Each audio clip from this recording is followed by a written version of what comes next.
Are you ready for the word of God? Bien. Que Dieu soit béni. Je suis très heureux d'être là ce matin avec vous. C'est une grâce du Seigneur de se réunir. On ne sait pas combien de temps qu'on pourra encore se réunir. Personne ne sait. Alors profitons de ces moments. Alléluia. Simplement un petit bonjour de ce matin de la part du couple Arnaud qui dit donc qu'ils sont bien arrivés, ils sont bien installés. Donc on pense à eux, nos cœurs sont avec eux là-bas et nous espérons qu'ils soient de retour dès l'année prochaine en bonne forme, en pleine forme. Que Dieu soit béni. Matthieu chapitre 18, à partir du verset 21. Quand je viens à l'église, je ne viens pas pour entendre des choses que je sais déjà, ou bien des choses avec lesquelles je suis d'accord. L'église est supposée me prêcher la parole de Dieu. Et la parole de Dieu est supposée s'opposer à ma chair.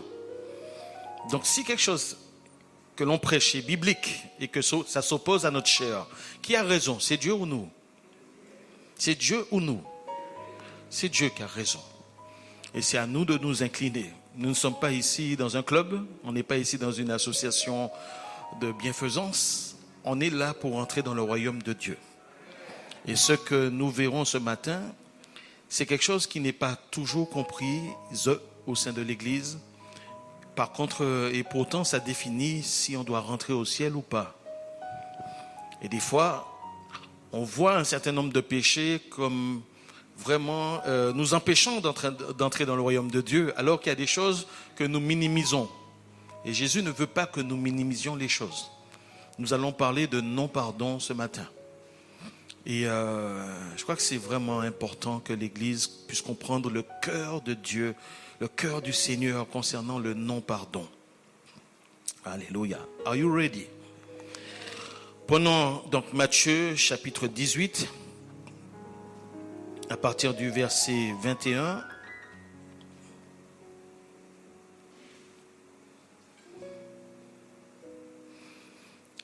Alors, Pierre s'approcha de lui et dit, « Seigneur, combien de fois pardonnerai-je à mon frère lorsqu'il péchera contre moi? Sera-ce jusqu'à 7 fois? » Jésus lui dit, « Je ne te dis pas jusqu'à 7 fois, mais jusqu'à 70 fois 7 fois. » C'est pourquoi le royaume des cieux est semblable à un roi qui voulut faire rendre compte à ses serviteurs. Quand il se mit à compter, on lui en amena un qui devait 10 000 talents. Comme il n'avait pas de quoi payer, son maître ordonna qu'il soit vendu, lui, sa femme, ses enfants et tout ce qu'il avait, et que la dette soit acquittée. Le serviteur se jetant à terre, se prosterna devant lui et dit, « Seigneur, aie patience envers moi et je te paierai tout. » Ému de compassion, le maître de ce serviteur le laissa aller et lui remit la dette. Après qu'il fut sorti, ce serviteur rencontra un de ses compagnons qui lui devait 100 deniers. Il le saisit et l'étranglait en disant, « Paie ce que tu me dois. » Son compagnon, se jetant à terre, le suppliait, disant, « Aie patience envers moi et je te paierai. » Mais l'autre ne voulut pas. Et il alla le jeter en prison jusqu'à ce qu'il ait payé ce qu'il devait. Ses compagnons, ayant vu ce qui était arrivé, furent profondément attristés. Et ils allèrent raconter à leur maître ce qui s'était passé. Alors le maître fit appeler ce serviteur et lui dit, « Méchant serviteur, je t'avais remis en entier ta dette parce que tu m'en avais supplié. Ne devais-tu pas aussi avoir pitié de ton compagnon comme j'ai eu pitié de toi? » Et son maître irrité le livra au bourreau jusqu'à ce qu'il ait payé tout ce qu'il devait. C'est ainsi que mon Père céleste vous traitera si chacun de vous ne pardonne à son frère de tout son cœur. Est-ce qu'on peut lire ensemble le verset 35? C'est ainsi que mon Père céleste vous traitera si chacun de vous ne pardonne à son frère de tout son cœur. On peut recommencer? C'est ainsi que mon Père céleste vous traitera si chacun de vous ne pardonne à son frère, comment? De tout son cœur. Notre Dieu, notre Père, nous voici devant toi en cet instant, face à ta parole, qui est une grâce, C'est un privilège. Cette parole est une épée à double tranchant, capable de séparer jointure et moelle, et aussi esprit et âme. Elle pénètre le fond de notre cœur. Elle révèle ton cœur, Seigneur. Fais une œuvre dans nos vies ce matin. Fais une œuvre dans nos cœurs. Glorifie ton nom, afin que nous puissions te ressembler en ce qui concerne la miséricorde et la compassion. Père, c'est au nom de Jésus-Christ, ton Fils, que nous te prions, et le peuple du Seigneur dit Amen. Nous voici confrontés à un sujet bien connu. C'est un texte très connu, en tout cas pour ceux qui sont plus anciens dans la foi. Et je crois que ce que Dieu essaie de nous dire, c'est que il n'y a pas possibilité de vivre en église sans pardon. Et que si des églises se ferment ou stagnent, n'avancent pas, si la présence du Saint-Esprit ne se manifeste pas dans une église, si la présence du Saint-Esprit ne se manifeste pas dans un foyer, s'il y a des divorces, s'il y a des amitiés qui se cassent, c'est parce que quelque part, il y a un non-pardon qui est installé au moins chez une personne. En tout cas, dans le cas du couple, au moins il y en a un qui ne pardonne pas. Et dans l'église, c'est aussi une réalité. Il y a deux vérités qu'il faudrait que j'annonce ici tout de suite. La première, c'est qu'il est impossible, même en faisant attention, il est impossible de ne pas blesser un frère ou une sœur dans l'église. C'est impossible. Tu peux faire ce que tu veux, mais en fait, on est amené à blesser les autres, à blesser l'autre. Et la deuxième vérité, c'est qu'une autre personne va me blesser. On n'est pas encore dans le ciel. Et lorsqu'on a des relations, comme dans notre propre famille, dans notre famille, nous nous sommes blessés, entre frères et sœurs, entre parents et enfants. Ça fait partie de la vie. Et dans l'église, donc, je disais, c'est impossible non seulement de ne pas blesser une personne, même en faisant attention, mais en même temps, c'est impossible de ne pas être blessé par une autre personne. Or, Dieu, comme nous avons vu tout récemment, nous demande d'aimer tout le monde et en particulier nos ennemis. Nous allons nous concentrer sur l'amour entre frères et sœurs ici. C'est le sujet de ce texte. Comment on gère la situation lorsque telle personne a mal agi envers nous, lorsque telle personne a parlé sur notre dos, lorsque telle personne n'a pas fait ce qu'on attendait d'elle et qu'on est frustré? Comment gère-t-on? Est-ce qu'on doit faire l'hypocrite envers ce frère, envers cette sœur et dire on passe dessus? Certains se disent, moi je ne suis pas un hypocrite. Cette personne a dit ça. Cette personne a fait ça. Jamais je ne lui pardonnerai. Et cette attitude dans l'église, elle est terrible. L'apôtre Pierre sent venir Jésus. Jésus dit que si ton frère a péché, si tu sais que si ton frère a péché contre toi, c'est dans le même chapitre, un peu plus haut, va vers lui. Va vers lui. Dans quel but? Le but de la réconciliation. Si nous ne pouvons pas ne pas faire du mal à d'autres personnes, et si nous ne pouvons pas ne pas subir le mal d'autres personnes, ça signifie que l'église de Dieu doit être un haut lieu de la réconciliation, un haut lieu du pardon. Et c'est ce que Dieu attend de chacun d'entre nous. L'apôtre Pierre voyait venir les choses. Alors, si mon frère a péché, combien de fois je dois lui pardonner s'il me demande pardon? On est dans le cas des frères et sœurs de l'église. Combien de fois dois-je lui pardonner son péché, Seigneur? Pierre pose la question. Je bénis Dieu pour Pierre parce que Pierre ose poser des questions que les autres n'osent pas poser. Mais tout le monde a besoin de la réponse du Seigneur. Et c'est bien lorsqu'on a des enfants qui posent beaucoup de questions. En général, ce sont des enfants qui vont grandir dans le fait de résoudre des difficultés, résoudre des problèmes. Et ce sont des enfants qui vont être brillants. C'est important d'être un enfant qui pose posent beaucoup de questions. Il ne faut pas envoyer les enfants paître. Il faut nourrir leur curiosité. Ce sont des enfants qui ont de l'avenir, vous savez ça. Et Pierre pose la question. Il ose poser la question et c'est comme si Jésus attendait la réponse. Il pose la question parce qu'il est hors de question. Si cette sœur m'a fait quelque chose, une fois ça va, 2 fois ça va, mais 3 fois, ça il faut que ça s'arrête là. Il faut que ça s'arrête. Je ne suis pas un imbécile non plus. Et des fois on a tendance à faire ça. Et les rabbins de l'époque disaient qu'il fallait pardonner aux gens jusqu'à 2 à 3 fois. Après c'est terminé. Ils se basaient sur une mauvaise interprétation du livre d'Amos, où il est dit concernant Galaad, que Galaad peut faire une chose 1 fois, 2 fois, 3 fois, mais après c'est terminé. Plus de pardon. Donc il se basait un peu sur cet enseignement dans l'Ancien Testament pour dire qu'il y a des limites au pardon. On ne fait pas n'importe quoi non plus. Il faut que les gens arrêtent leurs bêtises. On leur donne 1 chance, 2 chances, mais après c'est terminé. Et Jésus entend Pierre. Et Pierre va même faire une suggestion. Serait-ce jusqu'à 7 fois le nombre de la pluralité, mais c'est aussi le nombre de la perfection. Et Jésus entend ça.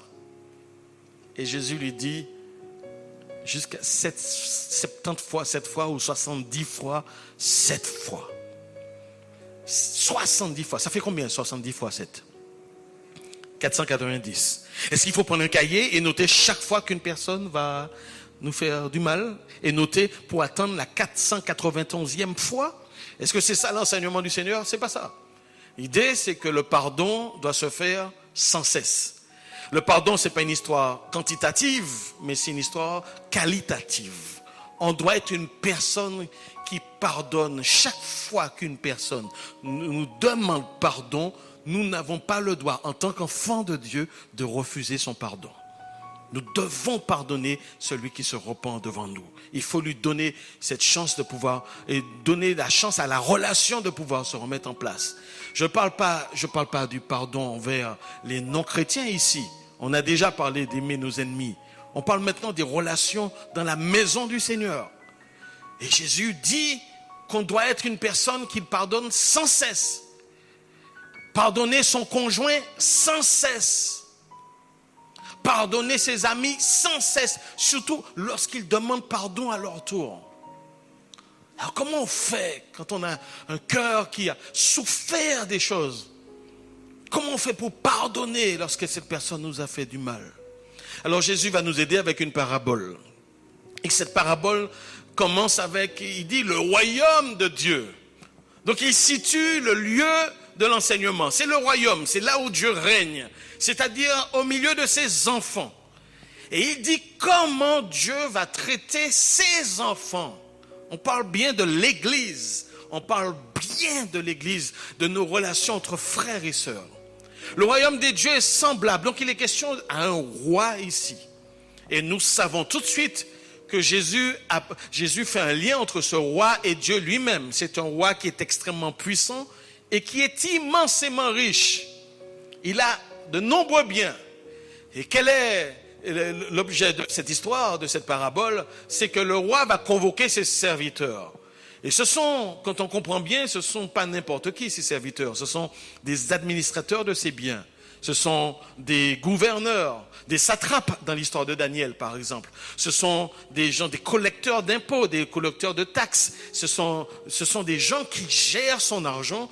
Et pour qu'il soit aussi riche, ça signifie que c'est quelqu'un qui a une dimension d'empereur, quand même. Voilà qu'il a des serviteurs qui sont des administrateurs, des gouverneurs de province à qui il a donné la gestion d'une partie de son royaume, chacun. Et il demande de rendre des comptes maintenant. Il faut rendre des comptes de l'administration. Il faut faire ce compte de résultat maintenant. Il faut que tu présentes ta comptabilité. Et ça nous dit tout de suite que si nous sommes vivants, c'est par la grâce de Dieu. Est-ce que tu sais que tu n'as pas décidé quand est-ce que tu naîtrais?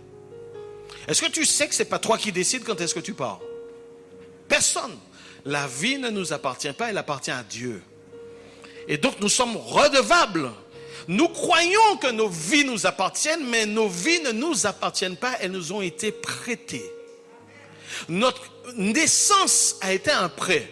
Notre conservation a été un prêt. Tous les biens, tous les talents que nous avons, ce sont des prêts que Dieu nous a accordés. Nous sommes redevables vis-à-vis de Dieu. Et il y a un jour où toi et moi, nous devons rendre des comptes de la vie que Dieu nous a donnée. Tout le monde devra rendre des comptes. Combien ça coûte pour naître? Et pour nous qui sommes enfants de Dieu, qui sommes nés de nouveau, combien tu paierais pour être né de nouveau? C'est-à-dire pour échapper à l'enfer. Combien d'argent tu es prêt à mettre sur la table?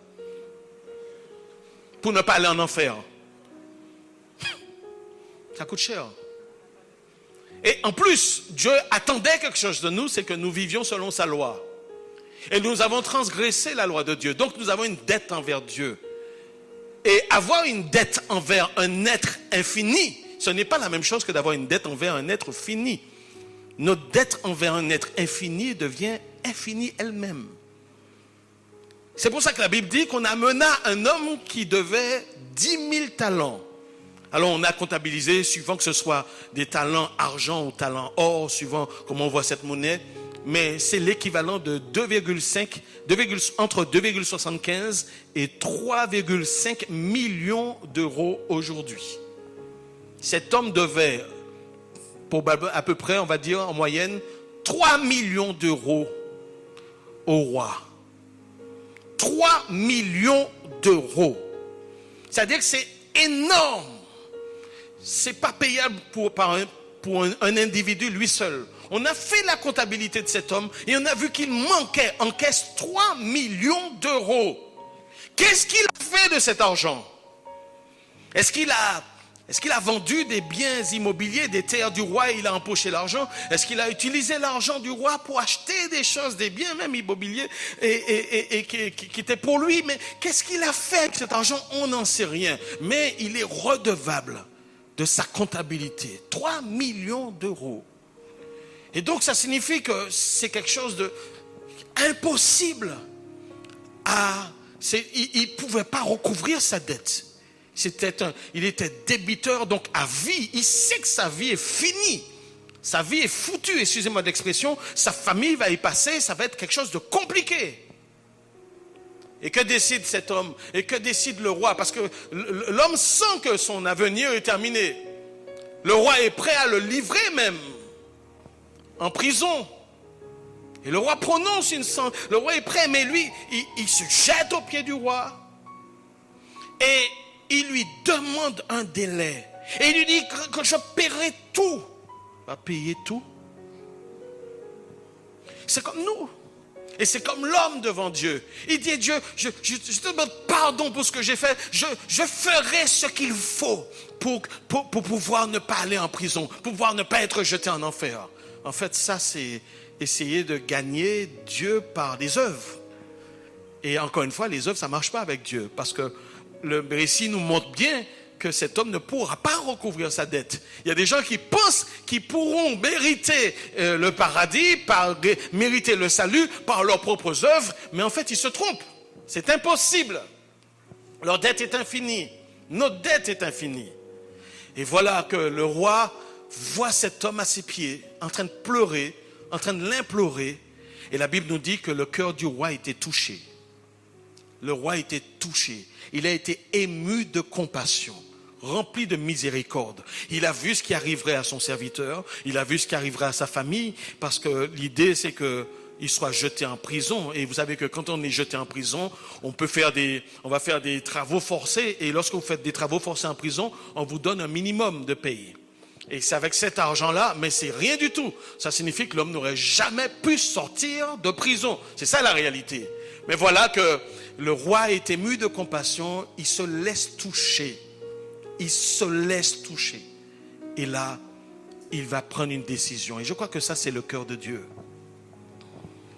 Dieu, quand il voit une personne se repentir sincèrement, une personne qui l'implore, eh bien Dieu va offrir la grâce. Et vous savez, le roi a fait quelque chose que Dieu fait. Parce que le roi a fait plus que ce que l'homme espérait. Non seulement le roi a effacé la dette, mais le roi l'a laissé repartir, il n'est pas allé en prison, sa dette a été effacée. Et en plus, la Bible ne nous dit rien, mais on comprend implicitement que l'homme n'a pas perdu sa fonction. Il est toujours au service du roi. Donc il y a 3 bénédictions qui tombent. Et c'est comme nous, lorsque nous implorons Dieu et que nous demandons pardon à Dieu pour nos péchés et que nous recevons Jésus-Christ comme Seigneur et Sauveur, non seulement Dieu efface la dette, il efface nos péchés, mais Dieu nous adopte comme enfants, quelque chose qui est inimaginable, en nous plaçant le Saint-Esprit en nous, et le Seigneur ouvre nos vies à toutes sortes de bénédictions. Mais ça, c'est quelque chose d'extraordinaire. Et il nous donne un accès à son trône de grâce pour pouvoir lui faire connaître tous nos besoins, etc. Donc, le roi donne plus à l'homme qu'il ne pouvait espérer. Et là, on peut se mettre à la place de cet homme. Moi, j'aurais sauté de joie, je serais heureux. Je serais peut-être couru vers le roi pour lui faire un gros bisou sur le front. Je ne sais pas, mais on serait étonnamment reconnaissant parce que vraiment, il est passé de la mort à la vie. Merci. Alléluia. Merci. Et voilà ce qui se passe maintenant. L'homme sort de la maison, du palais royal, et il tombe sur un compagnon qui est aussi serviteur du roi. C'est son compagnon, c'est son collègue. Son collègue qui lui doit l'équivalent de 3800 €. Sa dette de 3 millions vient d'être effacée. Et son compagnon lui doit l'équivalent de 3800 €. Il tient son compagnon par le cou. Il étrangle. Le mot grec signifie qu'il l'étouffait en lui disant « Donne-moi ce que tu me dois. Tout de suite. Là même. » Et que va faire le compagnon? Le compagnon va se jeter à ses pieds aussi. Il va l'implorer avec les mêmes mots. « Donne-moi un peu de temps. » Mais il y a même une différence dans la réponse du compagnon. Il ne dit pas « Je te paierai tout ». Il dit « Je te paierai ». Parce que dire que je paierai tout comme il a fait la première fois, ce premier serviteur, c'est être énormément vantard en fait. C'est de la vantardise. Non, tu ne peux pas payer les 3 millions, ne dis pas que tu peux payer. Et son compagnon ne fait pas la même chose. Son compagnon dit simplement, je te paierai. Et l'homme ne veut rien entendre. On voit un cœur cynique, un cœur qui est sans compassion, un cœur dur, un cœur vraiment méchant. Et tous ceux qui regardent, qui écoutent cette parabole se disent, mais qu'est-ce que cet homme est mauvais? Et c'est là où Jésus veut nous amener. Puisque Dieu a eu compassion de nous lorsqu'il nous a donné la vie éternelle, puisque Dieu a pardonné nos fautes, en fait, Dieu s'attend à ce que toi et moi, nous puissions quoi faire? Pardonner à celui qui m'a aussi fait du mal. Et vous voyez que la Bible ne dit pas ici que l'homme lui devait juste un talent ou bien même une pièce. Non, c'est quand même 3800 €. C'est-à-dire, c'est quand même une somme. Ça signifie, quand on interprète que quelque part, c'est quand même, c'est pas quelque chose de négligeable. Il y a vraiment un mal qui a été fait. Tu as subi un mal. Et Dieu sait ça. Mais quand tu compares le mal qu'on t'a fait au mal que tu as fait à Dieu, alors là, ça devient vraiment insignifiant, négligeable. Et c'est au regard du mal qu'on a fait à Dieu que nous devons, à notre tour, pardonner le petit mal que nous avons subi. C'est ça l'idée. Et donc, l'homme est prêt. Alors, qu'est-ce qu'il va faire? Il va prendre ce serviteur. Il n'entend rien. La Bible dit, il ne voulut pas. Il ne voulut pas. Il va le remettre à un officier qui soit compétent dans le domaine de la justice et l'homme va être mis en prison. Terrible. Et on est triste lorsqu'on entend ça. Toi et moi, on a tous subi du mal de certaines personnes. Tous, sans exception. Mais on oublie le mal que nous avons perpétré contre Dieu. On oublie ce que Dieu a dû nous pardonner. Et on dit, jamais je ne pardonnerai. Jésus veut nous mettre en face de nos responsabilités. Tu as dit, jamais je ne pardonne mon mari. Je vais jamais lui pardonner ce qu'il a fait. Ah bon? Parce que tu estimes que ce qu'il t'a fait est aussi important que ce que tu as fait à Dieu? Tu dis, jamais je ne pardonnerai à mon épouse. Je ne pardonnerai jamais pour ce qu'elle a fait. Ah bon? Donc tu as décidé d'être le juge. Oui, tu dis, oui, j'ai eu mal. Oui, je sais qu'on a mal. Le pardon n'a rien à voir avec nos sentiments et nos émotions. Dieu ne nous dit pas d'oublier ce qu'on nous a fait. Dieu nous dit simplement que je veux que tu agisses selon la volonté, selon ma parole. Et ce n'est pas tes émotions qui te dirigent. Je veux que ce soit ta volonté qui te dirige. C'est-à-dire que je peux pardonner une personne alors que j'ai toujours mal. Ça ne veut pas dire que je suis hypocrite. Ça signifie que je passe au-dessus de ce que je ressens et je fonctionne par l'esprit pour choisir d'obéir à la parole de Dieu. Je peux toujours avoir mal et ça peut même revenir. Mais quand ça revient, je dis non, c'est pas toi douleur qui va diriger ma vie, c'est moi qui décide si je pardonne ou je ne pardonne pas. C'est parce que je ressens. Et tu as le pouvoir de dire ça. Je le répète, nous ne sommes pas des animaux. Nous sommes des enfants de Dieu et nous avons un esprit renouvelé. Et si nous disons que Christ vit en nous, regardons à Christ qui sur la croix a dit, Seigneur, Père, pardonne-leur parce qu'ils ne savent pas ce qu'ils font. Regardons à Étienne qui a dit, Père, Seigneur, ne leur ampute pas ce péché pendant qu'on était en train de le lapider. Et donc, Christ en moi peut le faire. Le Saint-Esprit sait pardonner. Mais la Bible dit ici, il ne voulut pas. On est au niveau de la volonté. C'est pas qu'il ne pouvait pas. Et ce n'est pas parce que nous ne pouvons pas. C'est que nous ne voulons pas. Parce qu'on veut lui faire payer. On veut que la personne ait mal comme nous avons eu mal. On veut lui faire sentir ce qu'elle nous a fait ressentir. En fait, on veut être juge. Et on décide d'être juge et de ne pas laisser à Dieu la place de juge. Alors, Dieu dit, à moi la vengeance, à moi la rétribution. Donc, il y a de nombreux chrétiens dans toutes les églises qui sont remplis d'amertume. Parce qu'on leur a fait du mal. Remplis de non-pardon. Et ils ont décidé de classer les gens. Parce que tu m'as fait ça, j'ai fini avec toi. De toute façon, quand je te croise, je ne te dis pas bonjour, je ne te salue pas. C'est comme ça, et c'est comme ça que je fonctionne. Bon Dieu. Seigneur, Jésus nous montre que si nous sommes comme ça, nous sommes exactement dans le cas de cet homme. La Bible dit que les compagnons qui étaient présents sont allés en informer le roi. Comme cette femme qui a filmé George Floyd. Parce qu'elle aurait pu passer inaperçue. Mais parce qu'il y avait un témoin. Et qui a mis ça sur Internet, ça a mis tout le bazar. Et d'où le mouvement Black Matter, c'est quoi ça? Black Lives Matter. Black Lives Matter. Et voilà là qu'il y avait des témoins. Et qui ne vont pas laisser ça passer. Et le roi apprend ça. Imaginez le cœur du roi. Imaginez le cœur de Dieu lorsqu'il apprend qu'un enfant qu'il a pardonné, à son tour, ne veut pas exercer de la miséricorde et de la compassion envers son frère ou sa soeur, envers son conjoint.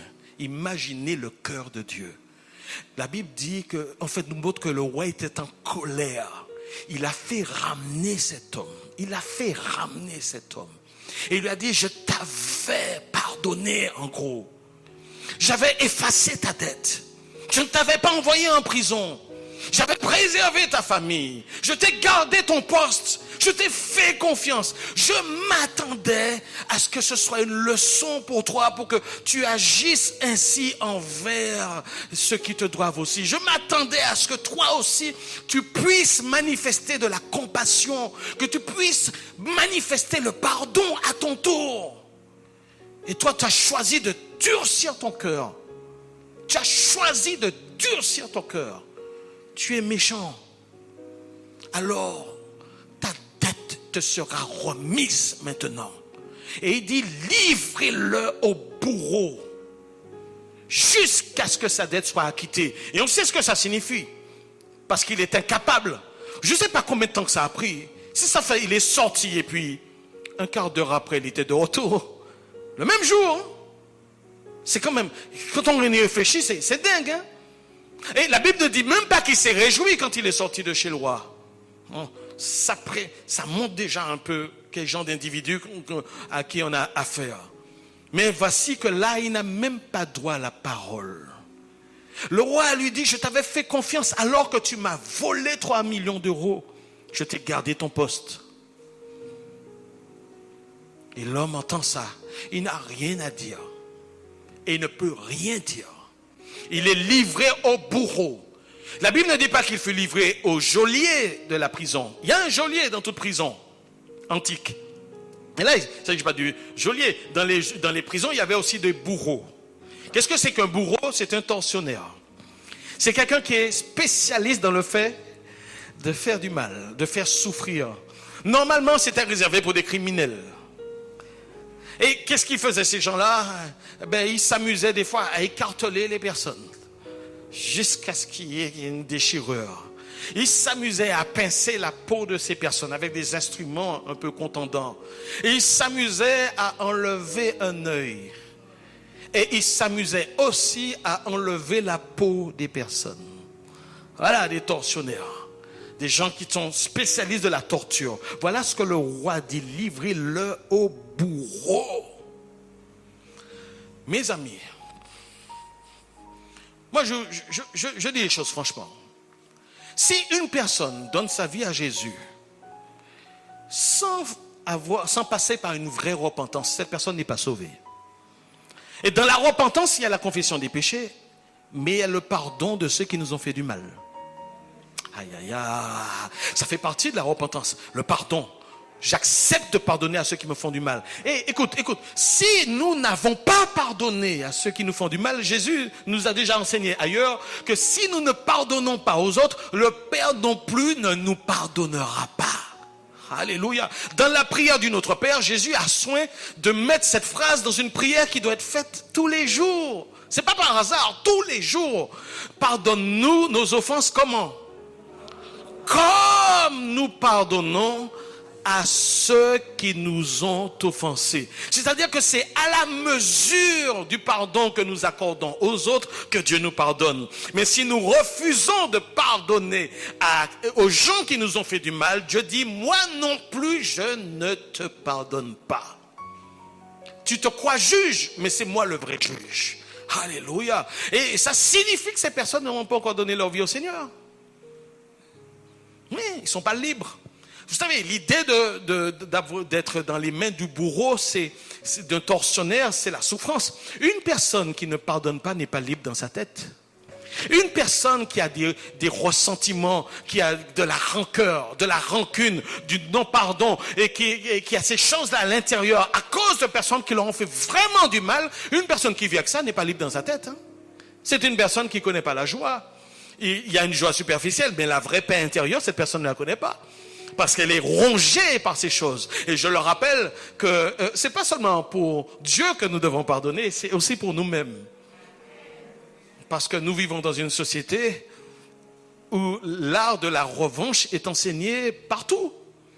Vous prenez plusieurs héros de films de cinéma, particulièrement américains, qui sont très appréciés. C'est quoi l'idée? Souvent, le scénario, c'est quoi? Vous avez une famille qui est bien, et puis des méchants vont venir soit enlever une fille, soit tuer la femme, mais il y a quelque chose qui va se passer. Et subitement, l'acteur principal va être rempli d'un sentiment de vengeance. C'est ça que vous avez dans beaucoup de scénarios. Et quand il est rempli de vengeance, on justifie le fait qu'il pourchasse ses ennemis et qu'il tue, qu'il décapite, qu'il fasse tout ce qu'il faut, qu'il injurie. Et en fait, on a tous les mauvais comportements, mais qui sont attribués au bon du film. Celui qui est bon, qui est gentil. Et on applaudit ça et on est content parce qu'il s'est vengé à la fin. Et c'est comme ça que nos films sont bâtis. Et c'est comme ça qu'on éduque toute une population à être remplie de vengeance. Mais Dieu dit non, c'est pas à toi de faire vengeance, c'est à moi de faire vengeance.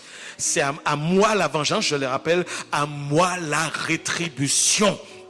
Et c'est ça le souci. C'est-à-dire que nous sommes tellement habitués à ces choses que nous sommes en train d'être inculqués par des valeurs qui ne sont pas chrétiennes. Non, un véritable enfant de Dieu pardonne à ceux qui lui ont fait du mal. Aïe, aïe, aïe. Je sais qu'il n'y a pas beaucoup d'amen. Hein? Mais un véritable enfant pardonne à ceux qui lui ont fait du mal. Un véritable enfant de Dieu pardonne à ceux qui lui ont fait du mal. Écoutez-moi bien. Lorsqu'on a donné sa vie au Seigneur, on est censé pardonner. Mais il peut avoir, après notre conversion, alors qu'on a été sincère à la conversion, il peut avoir une situation où quelqu'un va nous faire quelque chose. Donc on n'a pas le choix. C'est une vie de pardon dans laquelle nous devons nous installer. Nous devons continuellement pardonner. Écoutez-moi bien, je voudrais nous donner un petit conseil pour nous aider à le faire. Parce que des fois, effectivement, je sais que c'est compliqué. Quand la douleur est là, quand la souffrance est là. Mais je veux le rappeler, pardonner, c'est pas oublier. Quand je dis pas oublier, c'est-à-dire qu'on ne peut pas devenir amnésique. C'est pas possible. On souffre, on a souffert et on porte les séquelles de cette souffrance. Bien. Donc Dieu ne nous demande pas d'oublier, c'est pas ça. Autre chose encore, suivant le mal subi, quand il s'agit d'abus sexuels, pardonner ne me prive pas de faire une action envers la justice. Non, je peux faire je peux porter plainte contre quelqu'un tout en l'ayant pardonné. Surtout quand on a affaire à un prédateur sexuel. Parce qu'il faut protéger d'autres enfants. Donc c'est pas parce que je pardonne que je ne fais rien. Je peux combattre une personne, mais avec les armes du Seigneur. Parce que la Bible dit que la justice, en tout cas le magistrat et le glaive de Dieu, il est serviteur de Dieu pour le bien commun. Donc c'est pas parce que je pardonne qu'il ne faut rien faire. C'est pas de ça dont il s'agit du tout. Pardonner, c'est mon cœur. C'est mon cœur. Autre chose encore. Quand une personne, quand tu dis j'ai pardonné, comment sait-on qu'on a pardonné? Vous savez, il y a des gens, honnêtement, ils disent qu'ils ont pardonné, mais en réalité, ils ont donné des limites. Il y a un homme aux États-Unis qui venait de se marier. Et il vient de se marier, il part de l'église sur une calèche avec son épouse. Mais vous savez, les Américains, ils ont souvent des armes à feu à côté d'eux. Donc voilà. Et puis il est sur la calèche avec sa femme. Et le cheval, en fait, est en train d'avancer. À un moment donné, le cheval donne un coup d'épaule comme ça, clac. Et ça bascule un peu la calèche, c'est gênant. Et l'homme a dit une fois. Étonnant. Une fois. Un peu plus tard, le cheval a recommencé et puis il a refait un coup comme ça et ça a bougé la calèche et l'homme a dit 2 fois. 2 fois. Une 3e fois, le cheval a recommencé un peu plus tard et il a à nouveau bougé la calèche. L'homme lui a dit 3 fois. 3 fois. Il a pris son fusil et il a tué le cheval.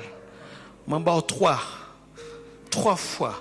La femme a crié. Mais qu'est-ce qui t'arrive? Tu es malade. Pourquoi tu as tué le cheval? Il s'est retourné vers la femme. Il a dit 1 fois.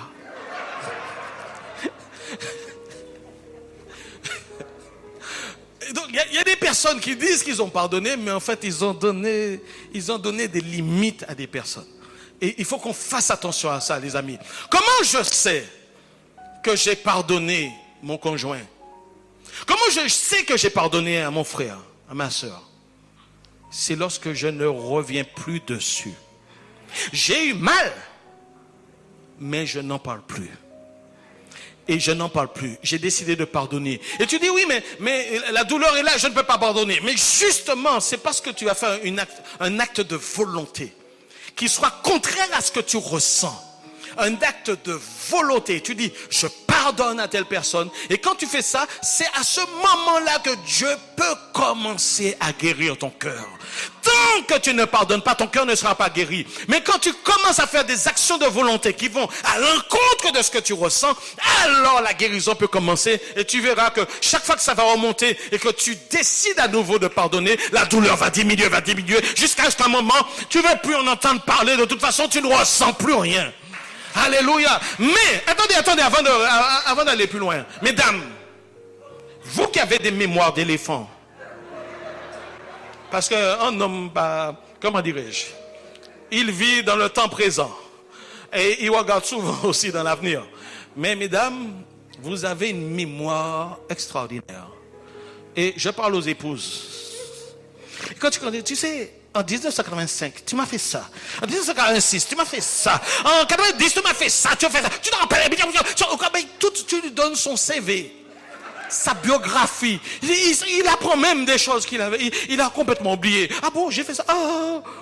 C'est effacé de sa mémoire. C'est dans une mémoire, je ne sais pas où c'est, mais c'est quelque part. Mais la femme a ça dans sa mémoire vive, dans sa rame. Elle a ça tout le temps devant et elle te sort ça comme ça. Quand ça, ça sort comme ça. Tu descends 2 centimètres à chaque fois. Tu descends 2 centimètres, 1 centimètre à chaque fois. Parce que, voilà. Mais la Bible dit que quand Dieu nous pardonne, il prend nos péchés et il envoie ça loin derrière lui dans la mer des oubliettes. Dans la mer des oubliettes. Et en fait, qu'est-ce que ça signifie quand Dieu te dit, quand tu te repens devant le Seigneur, quand tu demandes pardon sincèrement, quand Dieu te dit qu'il te pardonne et qu'il met ça loin, ça signifie que quand Dieu te regarde, il a oublié tout ce que tu as fait. C'est-à-dire qu'il te voit propre. En fait, ça c'est extraordinaire. Et ça c'est la grâce de Dieu. Quand il pardonne vraiment. Il ne revient pas dessus. Toi, tu dis, oui, mais je suis pas digne. Je dis, mais de quoi tu parles? J'ai déjà, tout ce que tu m'as dit, que tu as confessé, j'ai déjà pardonné. De quoi tu parles? Quand je te regarde, je ne vois aucun péché. Ça, c'est la grâce de Dieu. Mes amis, si nous vivions, chacun d'entre nous, avec toutes les bêtises que nous avons faites par le passé, mais on ne vit plus, c'est terminé. Gloire soit rendue à Dieu. Parce que Dieu efface vraiment les péchés. Dieu efface vraiment les péchés. Et Dieu, ce qu'il demande à ses enfants, c'est de faire de même. Si on est enfant de Dieu, si tu es enfant de Dieu, tu fais la même chose. Mais j'ai une mauvaise nouvelle. Pour ceux qui disent, ça m'a fait trop mal, je refuse de pardonner. Je suis désolé, mais tu auras affaire au bourreau. Et peut-être que tu crois que ta conversion a effacé la dette de tes péchés, mais Dieu dit, si tu refuses de pardonner, ta dette va revenir. Ta dette n'est pas irréversible. Ta dette peut revenir. Elle peut se représenter devant toi. Et ces personnes-là iront directement en enfer. Tu peux être pasteur, tu peux être prédicateur, tu peux être chanteur, tu peux faire ce que tu veux dans l'église. Si tu refuses de pardonner ton frère qui t'a demandé pardon, alors Dieu ne te parle plus. Tu parles dans le vide, mais Dieu ne te parle plus, Dieu ne t'entend plus. Parce que tu n'agis pas comme Dieu, comme son enfant. Et il a dit, soyez parfaits comme je suis parfait. Et c'est ça qui distingue les enfants de Dieu des autres. C'est qu'ils savent exercer la miséricorde de Dieu envers ceux qui l'ont fait très mal. Et tout c'est une question de décision. Je termine en disant quelque chose pour nous aider. Jésus dit quelque chose. Jésus dit, si ton frère a péché contre toi, va le voir. Reprends-le. Et je ne vais pas entrer dans toute cette partie où il explique que s'il ne t'écoute pas, prends 2 ou 3 témoins avec toi et retournez le voir. Et s'il n'écoute toujours pas, toujours le même chapitre, eh bien, va voir l'église, qui vont chercher à le reprendre. Et s'il n'écoute pas l'église, qu'il soit mis en dehors de l'église. Bien. Une personne m'a dit, oui, mais comment on peut pardonner les personnes qui ont fait ça? J'ai dit, oui, mais est-ce que toi, tu es allé? Parce que la première chose à faire, c'est d'aller. Tu vas en parler à l'église. Tu vas prendre ton téléphone et appeler des gens pour expliquer ces choses. Mais les gens à qui tu parles ne sont pas des témoins, premièrement. Mais la première chose que Dieu nous demande, c'est nous-mêmes, en privé, d'aller voir la personne. Comment pardonner quand la douleur est là? Et comment nous aider à pardonner? C'est ce que le Seigneur nous appelle à faire. La confrontation. Va voir la personne, mais avec un esprit de repentance et un esprit de réconciliation. Si la personne a péché contre toi, pas si la personne a fait quelque chose qui t'a déplu, c'est pas ce dont il s'agit ici. C'est si une personne a fait quelque chose contre toi. Pour le pardon, c'est de ça qu'on parle ici. Parce que quelqu'un va venir me dire, mais pasteur, je te demande pardon parce que j'étais fâché avec toi. Je dis, mais tu es qui? Non, des fois, c'est pas une personne de l'église. Et tu es qui? Ben oui, mais je simplement te dire que parce que tu as... Oui, mais on ne se connaît pas. et je suis venu te dire ce que j'ai fait contre toi. J'ai dit, c'est pas la peine. Écoute, si tu en veux à quelqu'un et que c'est quelque chose qui est resté dans le secret, tu n'as pas besoin d'aller voir la personne. Tu résous ton problème tout seul. C'est entre Dieu et toi, c'est toi qui as un mauvais cœur, tu n'as pas fait de mal à la personne. Tu lui en voulais, mais tu n'as rien fait à la personne, il n'y a pas de souci. On n'a pas besoin de déblatérer tous les péchés qu'on a fait, c'est pas ça l'idée. C'est s'il y a un problème entre nous.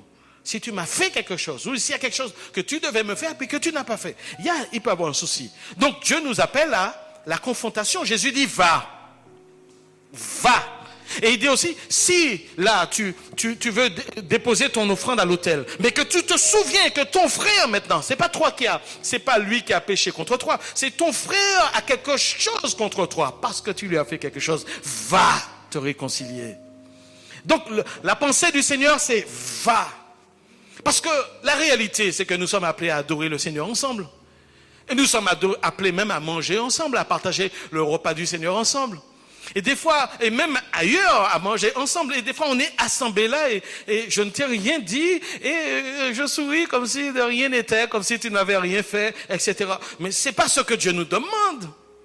Dieu nous demande d'aller voir la personne en tête à tête et dire, tu sais, tu as fait ça et ça m'a fait très mal. Je voulais que tu le saches. En espérant que cette personne puisse confesser son péché. Tu as fait ça. Tu m'as fait ça. La confrontation va te réconcilier. Donc il faut lui dire la vérité.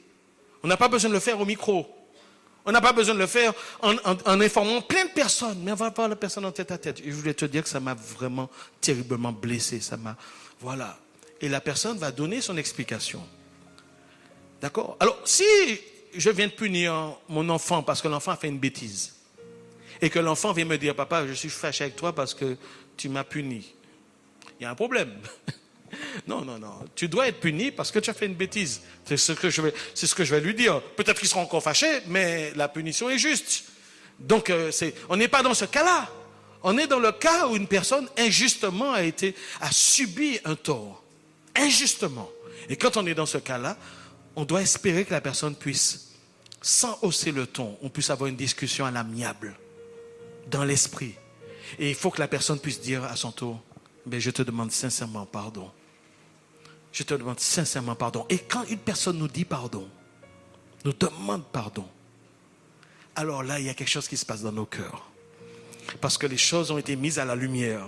Parce qu'on n'est plus dans les ténèbres. On n'est plus dans les choses des cachotteries. On lui a dit. Et ça va aider cette personne à ne pas reproduire la même chose avec d'autres personnes. Et en fait, la réalité, c'est que nous pouvons être une église qui loue le Seigneur ensemble. Ça ne fait pas de nous une communauté de frères et sœurs qui s'aiment.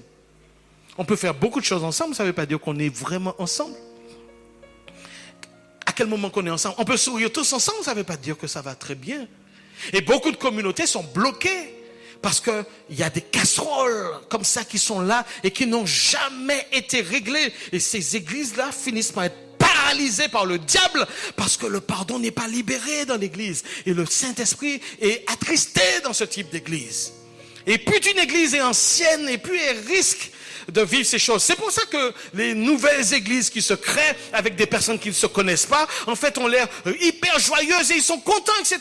Mais donnez quelques années à la nature humaine. Donnez quelques années pour voir comment les choses vont se passer. Il faut un enseignement équilibré. Nous devons, chacun d'entre nous, être des champions du pardon. Nous devons, chacun d'entre nous, être des champions de la miséricorde et de la compassion. Si Dieu veut montrer au monde sa compassion au travers de l'Église, il faut déjà qu'au sein de l'Église, la compassion de Dieu puisse se libérer. Mais si on se mange les uns aux autres, nous sommes une synagogue de Satan. Si on ne se parle plus les uns aux autres, c'est que nous sommes une synagogue de Satan. Et je ne veux pas personnellement être dans une synagogue de Satan. Je veux être au milieu de frères et sœurs à qui quand je dis bonjour, on est vrai, les amis. Pas parce qu'on est parfait, mais on s'est expliqué, on s'est demandé mutuellement pardon, on s'est réconcilié. La vie de l'Église, c'est la réconciliation, la réconciliation, la réconciliation, la réconciliation. Si bien que l'apôtre Paul a écrit, nous avons tous reçu un ministère de la réconciliation. Est-ce qu'on peut se lever, les amis, quelques instants? Oh Jésus, oh Seigneur Jésus, nous te rendons grâce et je te prie, Seigneur, pour toutes les églises, toutes les personnes qui regardent aussi ce message sur Internet. Répands ton cœur d'amour maintenant, Papa.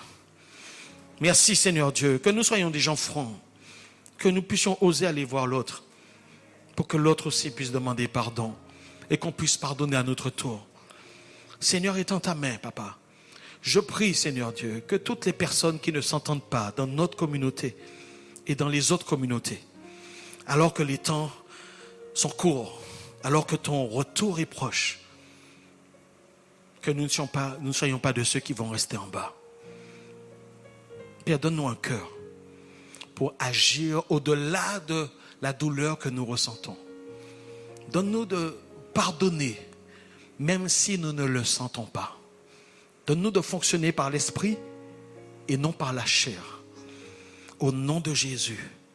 Père, je prie que au milieu de nous, des actions puissent se mettre en place dans les semaines, dans les jours et semaines qui viennent, pour qu'en face à face, les personnes puissent se voir et s'expliquer et se demander pardon mutuellement. Je prie que cela se répande dans ta maison et dans toutes les églises qui reçoivent ce message. Donne-nous de passer à la pratique, afin que quand l'Esprit, Seigneur, est au milieu de nous, il ne soit point attristé, mais qu'il puisse libérer ta puissance au milieu de nous. Au nom de Jésus-Christ de Nazareth, libère les cœurs, libère les cœurs. Je te porte tous ceux qui sont en souffrance, ici, dans ce lieu, qui ont décidé de restreindre leur activité, de restreindre leur cœur à cause d'une personne, à cause de quelques personnes. Je te prie de les aider maintenant, Papa. Passe ton baume dans les cœurs. Passe ton baume dans les cœurs pour que des décisions soient prises ce matin. Des décisions soient prises. Et merci de faire savoir à ceux qui, malgré ta parole, refusent d'agir en conséquence, de rappeler ce que dit le dernier verset concernant cet homme qui a été jeté au milieu des bourreaux. Que c'est ainsi que le Père, votre Père, traitera ceux qui ne pardonnent pas de tout leur cœur. Fais résonner cette parole dans le cœur de chacun, afin qu'il ne passe pas à côté du salut. Père, c'est au nom de Jésus-Christ, ton Fils, que nous t'avons prié. Et le peuple du Seigneur dit Amen, Amen et Amen. Alléluia. Gloire à Dieu.